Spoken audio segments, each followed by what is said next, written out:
Judulnya udah. A'udzu billahi minasyaitonir rajim. Bismillahirrahmanirrahim. Assalamualaikum warahmatullahi wabarakatuh. Waalaikumsalam warahmatullahi wabarakatuh. Alhamdulillahil wahidil majidil jawad, al-wahhabir razzaqil hannanil mannan, alladzi ba'atha Muhammadan khatama anbiya'ihi birisalatihi ila jami'il insi wal jan wa anzala 'alaihil qur'ana fihi hudan linnas wa bayyinatin minal huda wal furqan. Asyhadu an la ilaha illallah wahdahu la syarika lah wa asyhadu anna Muhammadan 'abduhu wa rasuluh. Nawaina ta'alluma wa ta'lim wal naf'a wal intifa' wal mudzakarata wat tadhkir wal ifadata wal istifada wal hatha 'ala tamassuki bi kitabillah wa bi sunnati Rasulillah sallallahu alaihi wasallam ibtigha wajhillah wa mardatihi wa qurbihi wa thawabihi subhanahu wa ta'ala. Amma ba'du. Mengawali mutalaah kita bersama, kajian kita bersama pada kesempatan malam hari ini, mari kita bersama-sama terlebih dahulu mengucapkan kalimat alhamdulillah, karena pada kesempatan malam hari ini kita semua masih diberikan nikmat yang begitu luar biasa, nikmat iman, Islam, kesehatan dan kesempatan, sehingga kita bisa mengistiqomahkan diri dalam kajian yang kita laksanakan istiqomah pada setiap malam Ahad. Mudah-mudahan apa yang kita niatkan pada kesempatan malam hari ini senantiasa diiringi dengan ridha Allah Subhanahu wa taala. Amin Allahumma amin. Kemudian yang kedua, sholawat dan salam mari kita bersama-sama haturkan kepada baginda kita Nabi besar Muhammad sallallahu alaihi wasallam. Semoga kita semuanya, keluarga kita semuanya, anak keturunan kita semuanya senantiasa termasuk deretan umat yang setia, dan nantinya kita bisa semuanya mendapatkan syafaatul uzma beliau di yaumil akhir. Amin Allahumma amin. Dan untuk barokahnya kajian kita malam hari ini, marilah kita awali dengan bertawasul. Semoga apa yang kita pelajari ini bisa kita amalkan dan kita bisa memanfaatkan apa yang kita ketahui dalam kajian-kajian yang senantiasa istiqomah kita ikuti. Ala hadhihi niyyah wa ala kulli niyatin salihah wa ila hadratin nabiyil mustafa Muhammadin sallallahu alaihi wasallam wa ala alihi wa ashabihi wa azwajihi wa dhurriyyatihi wa ahli baitihi al-kiramil bararati wa arwahil jamaabihi wa ikhwanihi minal anbiya wal mursalin wal malaikatil muqarrabin wal ulama'il 'amilin al-kamil musyahada wa salihin wa khusan wa musyahidin Abu Bakr wa Umar wa Uthman wa Ali wa 'anis sittatil mutammimin li'asharatil kiram radhiyallahu anhum wa an baqiyati sahabati wal qarabati wa jami'it tabi'in wa tabi'it tabi'in wa man tabi'ahum bi ihsan ila yaumil wa khusus syabdul qadir al-jalali quddusu wa nakhusu khusulan mu'allif hadzal kitab. Fadallahu 'alaina min barakati marzuqna kama mutaba'atihim wal istiqamati 'ala tariqatihim wa hashurna fi zumratihim bi hurmatil Fatihah. A'udzu billahi minasyaitonir rajim. Bismillahirrahmanirrahim. Alhamdulillahi rabbil alamin arrahmanir rahim maliki yaumiddin. Iyyaka na'budu wa iyyaka nasta'in ihdinas siratal mustaqim siratal ladzina an'amta 'alaihim ghairil maghdubi 'alaihim waladdallin. Amin. Wa qala al-musannif rahimahullahu ta'ala wa nafa'ana bihi wa bi'ulumihi fid dharain. Amin. Kita sampai pada ayat watlu 'alaiha idh yatalaqqal mutalaqqiyani 'anil yamin wa 'anil shimali qa'id ma yalfadhu min qawlin illa ladayhi raqibun 'atid. Sudah ketemu semua? Bismillahirrahmanirrahim. Watluh dan bacakanlah, watluh dan bacakanlah 'alaiha kepada jiwamu, watlu dan bacakanlah 'alaiha kepada jiwamu. Ayat idh yatalaqqal mutalaqqiyani 'anil yamin wa 'anil shimal qa'id ma yalfadhu min qawlin illa ladaihi raqibun 'atid, yang artinya wallahu a'lam, idh ketika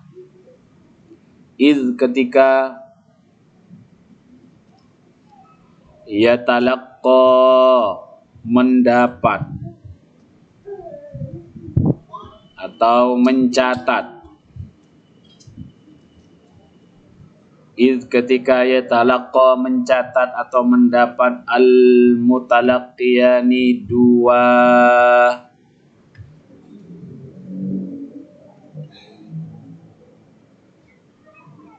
pencatat.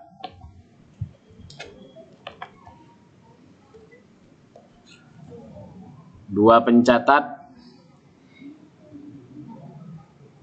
anil yamini dari sebelah kanan, anil yamini dari sebelah kanan, wa anis shimali dan dari sebelah kiri,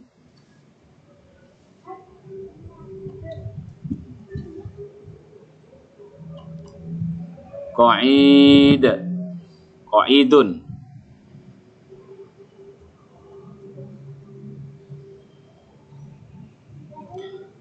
yang selalu duduk atau selalu hadir, yang selalu duduk atau selalu hadir.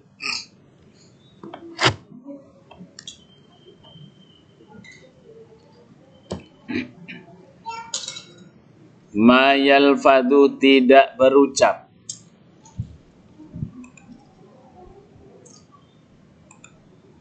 ma yalfadhu tidak berucap, min qaulin dari suatu ucapan,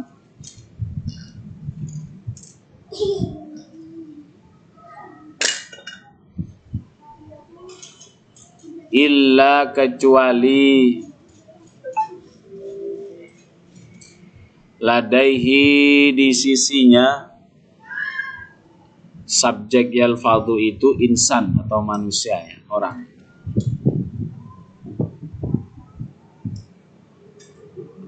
Raqibun malaikat raqib, atidun dan malaikat atid. Sebelumnya kita sampai pada satu fasal bahwa kita semua dianjurkan agar senantiasa merasa selalu diawasi oleh Allah Subhanahu wa taala, dalam liputan pengawasan Allah Subhanahu wa taala dalam segala hal, baik gerakan, diam, lirikan mata, kedipan mata, lintasan di dalam hati, kemudian berbagai keinginan dan berbagai kondisi kita harus senantiasa merasa bahwa kita itu adalah diawasi oleh Allah Subhanahu wa taala. Ketika kita melihat bahwa diri kita adalah seorang hamba yang mulai malas-malasan an ta'atihi, dari taat kepada Allah Subhanahu wa taala, dan bahkan kita condong kepada kemaksiatan, maka diingatkan di dalam kitab ini, fadzakirha bi annallaha yasma'uka, maka ingatkanlah jiwamu, sesungguhnya Allah itu adalah maha mendengar, maha melihat, dan maha mengetahui terhadap hal-hal yang sir, yang samar. Apapun yang terjadi, apapun yang kita lakukan, itu semuanya tidak lepas dari pengawasan Allah Subhanahu wa taala. Dan di ayat ini dijelaskan bahwa ketika dua orang malaikat mencatat amal perbuatan, seseorang duduk di sebelah kanan dan yang lain duduk di sebelah kiri. Artinya raqib dan atid ini tiada suatu ucapan pun yang diucapkannya melainkan ada di dekatnya malaikat itu siap untuk mencatat. Ini terdapat dalam Quran surah Qaf ayat 17-18 dan ayat-ayat sebelumnya, walaqad khalaqnal insana wa na'lamu ma tuwaswisu bihi nafsuh wa nahnu aqrabu ilaihi min hablil warid.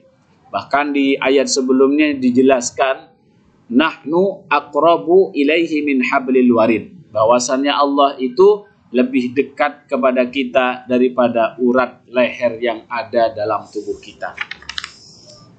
Fa illam tata'assar, maka jikalau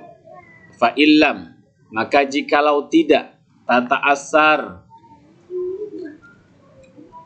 memberi pengaruh atau berpengaruh, fa illam tata'assar, maka jikalau tidak berpengaruh,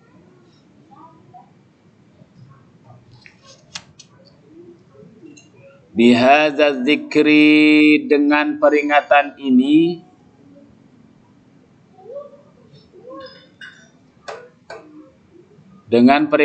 peringatan ini, fadzkur, maka ingatkanlah, laha, pada jiwamu. Di situ ada fadzkurha, ya, ada lahanya, laha. Fadzkur, maka ingatkanlah, laha, kepada jiwamu, qurbal mauti, akan dekatnya kematian.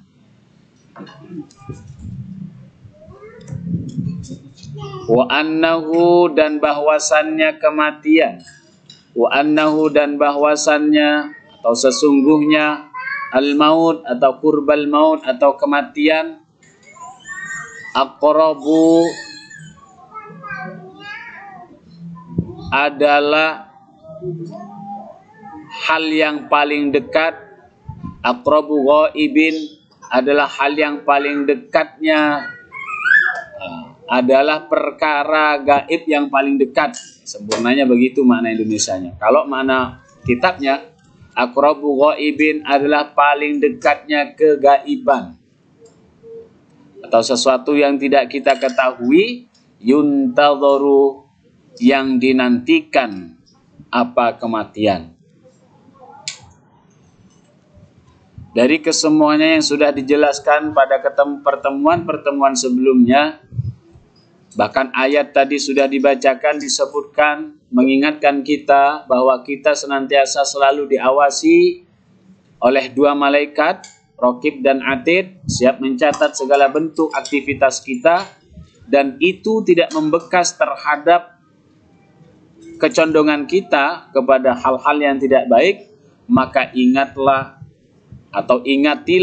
peringatilah jiwamu akan sesuatu yang akan datang kepada kita, dan itu pasti, yakni adalah kematian. Kematian ini adalah aqrabu ghaibin, perkara gaib yang paling dekat, yang dinanti-nanti oleh diri kita semuanya. Semakin hari, maka tentunya jatah kehidupan kita berada di muka bumi ini akan semakin habis. Ingat akan dosa-dosa kita ketika kita tidak siap untuk menghadap kematian tersebut, dan kita membawa dosa-dosa yang menjerumuskan kita masuk ke dalam neraka. Wa khawwifha, dan takutilah jiwamu,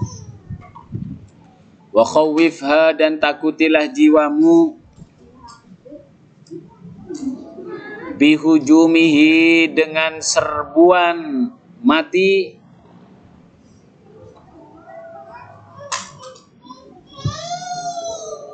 ala ghairika, atas orang selainmu. Wa khawwifha, dan takutilah jiwamu, bihujumihi, dengan serbuan kematian, ala ghairika, atas orang selainmu. Terkadang kita ada di posisi seperti ini, merasa bahwa umur kita ini seolah-olah sudah di depan mata kita. Di saat itu biasanya kita ingat semua apa yang kita lakukan. Tentu di saat seperti itu, dalam kondisi seperti itu, kadang kita merasa bahwa diri kita ini tidak siap untuk menghadap kepada Allah Subhanahu wa Ta'ala. Kita harus kepada nafsu kita, kepada jiwa kita, memperingati bahwa kematian itu adalah suatu yang pasti, namun kita semuanya tidak tahu. Entah datangnya di saat kita beribadah, bisa jadi. Entah datangnya di saat kita bermaksiat, entah kita melakukan aktivitas-aktivitas yang rutin kita lakukan namun tidak kita niatkan untuk ibadah. Itu sering di sekitar kita terjadi. Maka dari itu harusnya bagi seorang hamba mawas diri. Apapun yang kita lakukan meskipun kita tidak bermaksiat, niatkan dengan baik. Harapannya apa? Ketika memang sudah waktunya harus diambil oleh Allah Subhanahu wa taala, kita siap dalam keadaan niatan yang baik dan insya Allah akan membawa kebaikan, dan bahkan kalau niatnya itu betul-betul tulus, tergolong daripada orang-orang yang syahid. Di dalam kitab Tangkihul Qaul, syarahnya disebutkan orang yang umpama berangkat bekerja, niat menafkahi keluarganya, berwudu ketika berangkat, lalu niat melakukan sunnah-sunnah yang telah dilakukan Nabi kita Muhammad SAW, di saat itu ruhnya diambil oleh Allah Subhanahu wa taala, maka dia tergolong daripada orang-orang yang syahid. Tapi jarang ya berangkat kerja wudu.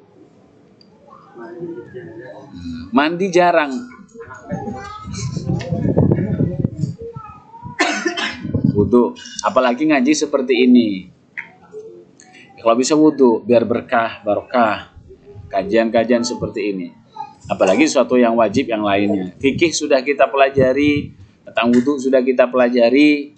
Ketika kita memang sering ada kendala, ini benar nggak ya ketika di prakteknya? Cara saya ini sudah benar atau tidak? Itu tanya kepada orang yang ahlinya. Fas'alu ahla dzikri in kuntum la ta'lamun. Kalau enggak tahu, tanya kepada ahlinya agar apa yang kita lakukan itu tidak sia-sia.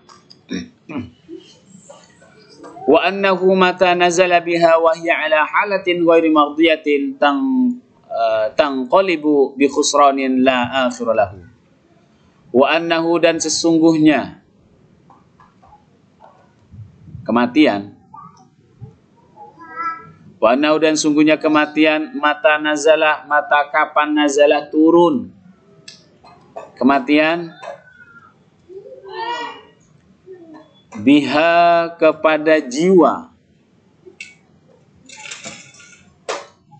wahia sedangkan jiwa itu, wahia sedangkan jiwa itu ala halatin atas satu kondisi, wa annahu, dan sungguhnya kematian, mata nazalah kapan atau saatnya turun kematian, biha kepada atau atas jiwa itu, wahia sedangkan jiwa ala halatin atas satu kondisi, ghairi mardiyatin yang tidak diridhoi Allah.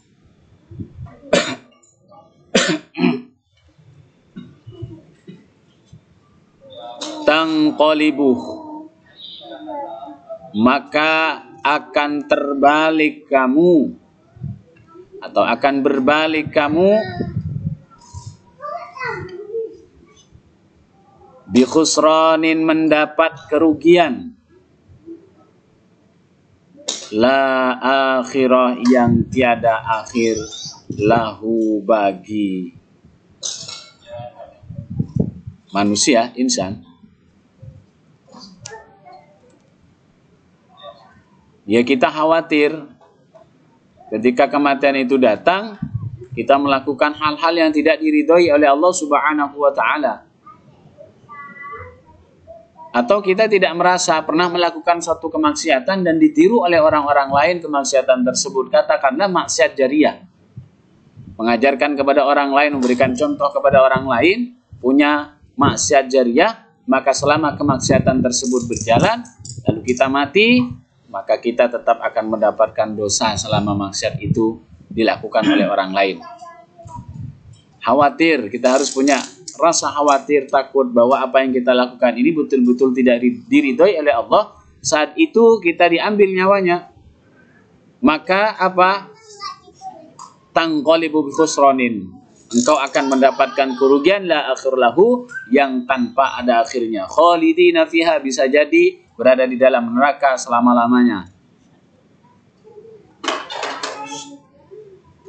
Fa illam yanfa'ha hadha at-takhwif fadhkur laha ma wa'ada Allah bihi man ata'a min ats-tsawab al-'azim.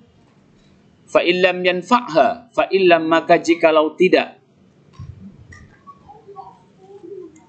Fa illam maka jikalau tidak yanfa'ha, memberikan manfaat pada jiwa. Fa illam maka jikalau tidak yanfa'ha, memberikan manfaat pada jiwa. Apa yang tidak memberikan manfaat kepada jiwa? Hadat takhwifu. Apa kekhawatiran? Memberikan rasa khawatir.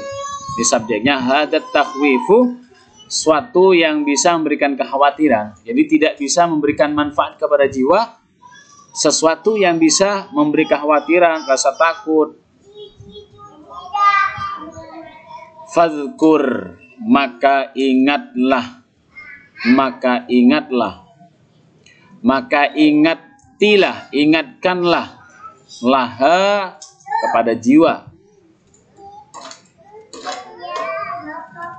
Maka peringatilah, ingatilah, ingatkanlah laha kepada jiwa ma, atas sesuatu,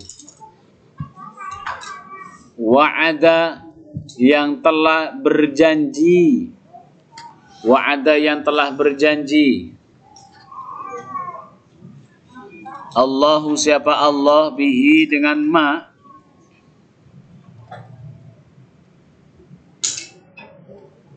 Apa janjinya Allah isinya? Man ata'ahu minas thawabil azimi. Man barang siapa ata'ahu yang taat, siapa man hu pada Allah. Man barang siapa ata'ahu yang taat, siapa manhu kepada Allah, minas sawabi, dari mendapatkan pahala al-azimi yang besar. Semuanya sudah disampaikan, ancaman-ancaman kepada jiwa kita, tapi ya memang karena apa ya? Kita merasa banyak dosa kepada Allah, mailan ila maksiatihi, kita condong kepada kemaksiatan. Sebenarnya awal pertama kali yang harus kita lakukan itu istighfar, taubat kepada Allah, minta ampun kepada Allah, istighfar kepada Allah. Maka akan memberikan rasa semangat kembali kepada hati untuk senantiasa melakukan hal-hal yang positif. Juga kepada jiwa kita akan ringan untuk melakukan atau bangkit terhadap ketaatan-ketaatan kepada Allah Subhanahu wa taala. Itu dulu sebenarnya. Baru ingatlah kepada hal-hal yang lain terhadap janji-janji Allah Subhanahu wa taala, bahwa barang siapa yang taat kepadanya, dia akan mendapatkan pahala yang baik. Maka kita harus hati-hati. Itu semua akan diperhitungkan. Famay ya'mal mithqala dzarratin khairan yarah. Barang siapa yang melakukan mithqala dzarrah, seumpama dzarrah. Dzarrah itu benda yang terkecil dari muka bumi ini. Apa kira-kira? Tepung yang mungkin kurang kecil, plankton yang mungkin kurang kecil. Pokoknya hal-hal yang kecil dari kebaikan. Khairan yarahu, dia kelak akan melihatnya, dia akan mendapatkan pahalanya. Dan sebaliknya, wa may ya'mal mithqala dzarratin syarran yarahu. Kebalikannya juga, orang yang melakukan sekecil apapun keburukan itu, maka dia akan suatu saat akan melihat dan akan mendapatkan balasannya. Teringat yang disampaikan Imam Ats-Tsauri di dalam kitab Ihya Ulumuddin. Beliau bercerita kepada santrinya, inni haramtu qiyamal laili khamsata ashhurin. Saya ini terhalang melakukan bangun malam selama 5 bulan. Berarti beliau ini punya keistiqomahan melakukan ibadah di malam hari. Ya mungkin sholat, zikir, istighfar, baca Al-Quran dan lain sebagainya, berupa bentuk-bentuk ibadah yang istiqomah dia lakukan. Ini 5 bulan terhalang untuk melakukan hal tersebut. Bidzambin aznabtuhu, dengan sebab dosa aznabtuhu yang pernah aku lakukan. Maka bertanya santrinya, madzalikat dzambu? Dosa apa itu wahai guru? Faqala, maka beliau menyampaikan, inni ra'aitu rajulan baka. Saya pernah melihat orang itu nangis. Faqultu fi nafsi, maka terbesit dalam hatiku, hadza mura'in, orang ini riya.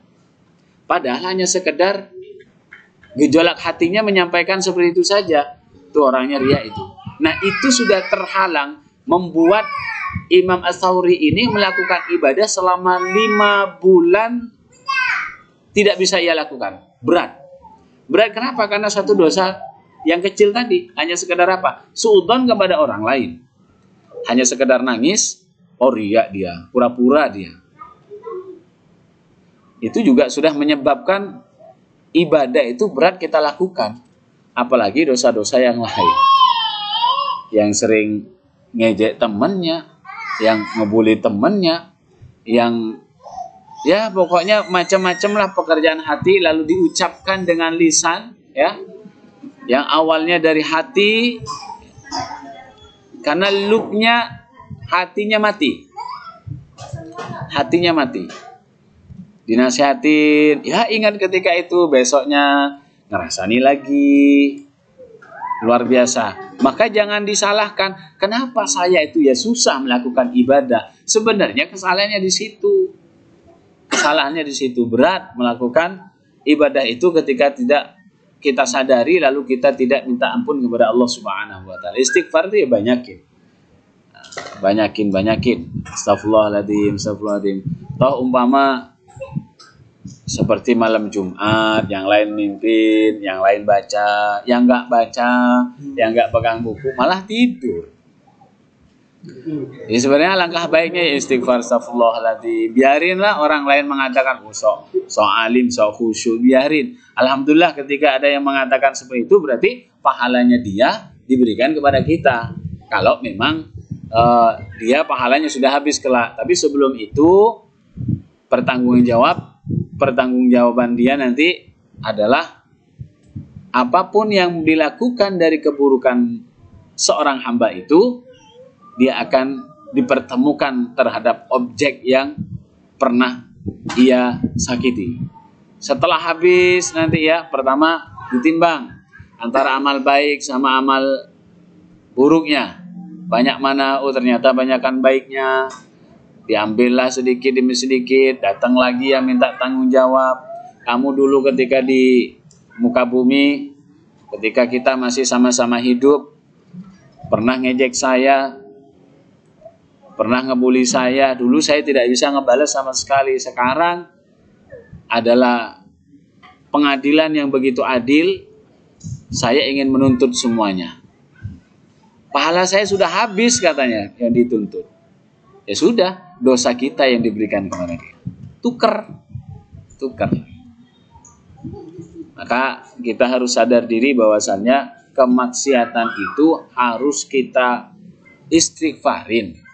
Supaya itu ringan kita mau ibadah. Beratnya kita ibadah itu bukan karena tubuh kita malas, tubuh kita sakit dan lain sebagainya. Tapi hati kita yang sakit sebenarnya tidak mau sadar diri bahwa kita ini banyak dosa, nggak istighfar. Ya, kita lanjut. Wa ma tawa'ada bihi man asahu minal adabil alimi. Wa ma dan tentang sesuatu. Wa ma dan tentang sesuatu tawa'ada yang telah berjanji siapa Allah bihi dengan sesuatu, nyatanya man barang siapa asahu yang bermaksiat atau ya bermaksiat ya atau maksiat, siapa manhu kepada Allah minal adabi, nyatanya dari adab atau siksaan al-alimi yang pedih. Jadi balas semuanya sama Allah. Maksiat, ya saya balas dengan adab.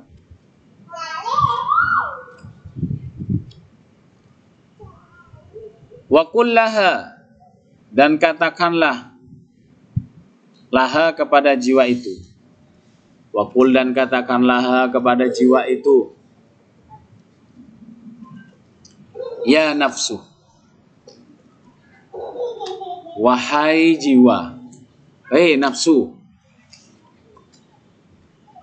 Ya kalau nggak pakai bahasa nafsu, ya sebut nama sendiri.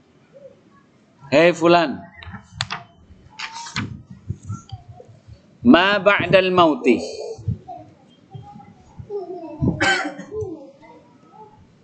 ma tidak ada tempat, ba'dal mauti setelah kematian.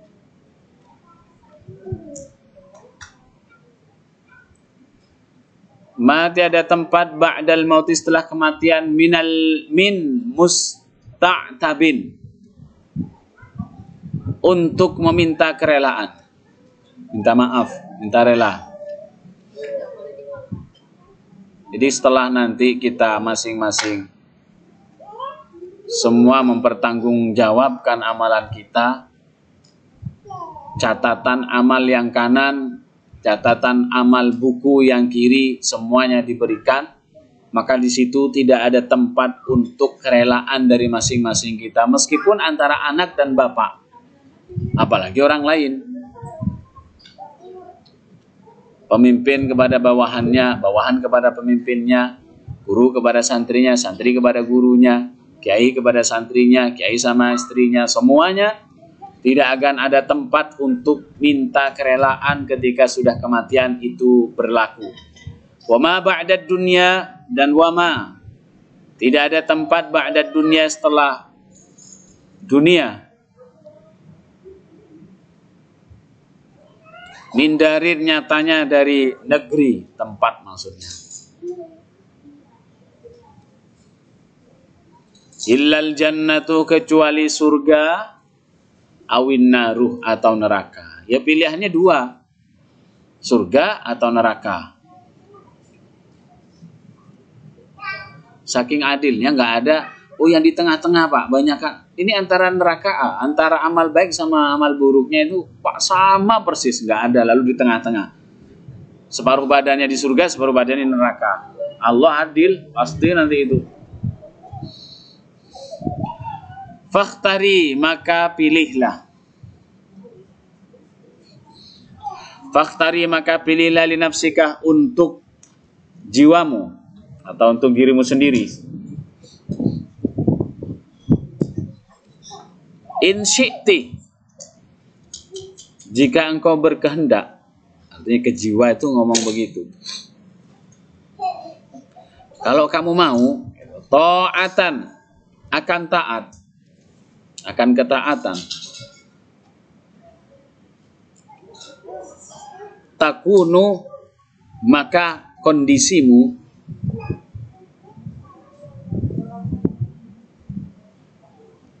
maka kondisimu akibatuha, kesudahannya, al-fauzu, ialah keberuntungan. Waridwanu, keridhaan.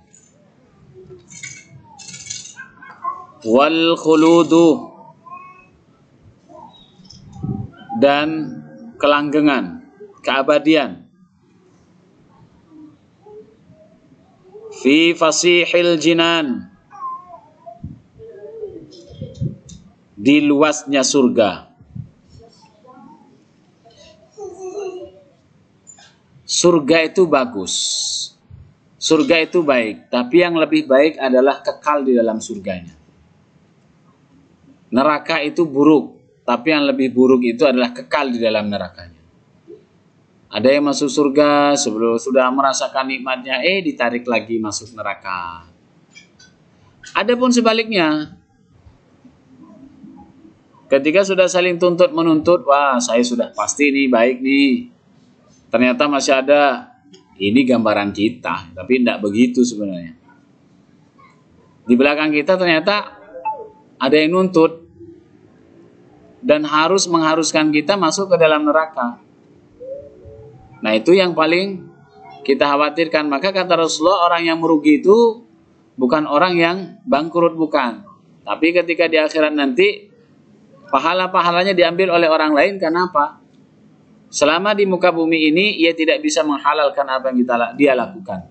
Tidak bisa melepas, tidak bisa memaafkan, atau bisa minta maaf. Tidak bisa minta maaf. Akhirnya di akhirat, semua kebaikannya diberikan kepada orang lain. Karena tidak ada besok itu transaksi, ya tak kasih uang, maafkan saya. Tidak ada begitu.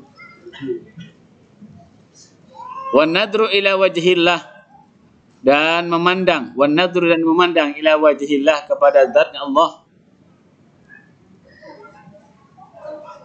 kepada zatnya Allah Al-Karim, yang dermawan, yang maha dermawan, Al-Mannan, yang maha memberi anugerah.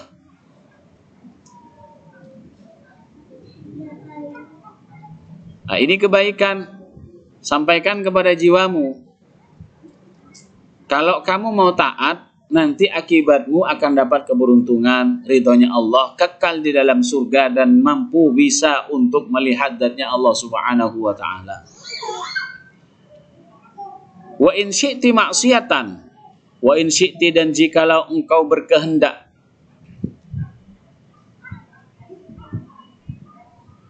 maksiatan, maksiat,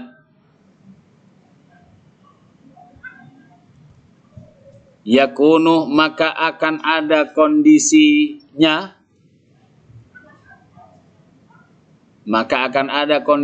akhiruha,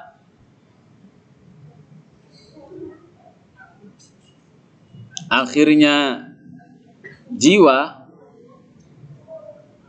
al-khizyah, menjadi nista.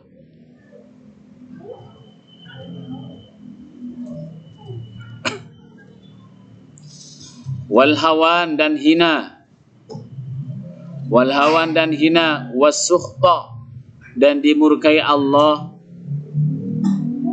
walhirman, dan terhalang dari rahmat Allah, walhirman, dan terhalang dari rahmat Allah, walhabsah, dan terpenjara, baina, antara, tabaqatin niron, tabaqati, berbagai tingkatan-tingkatan neraka.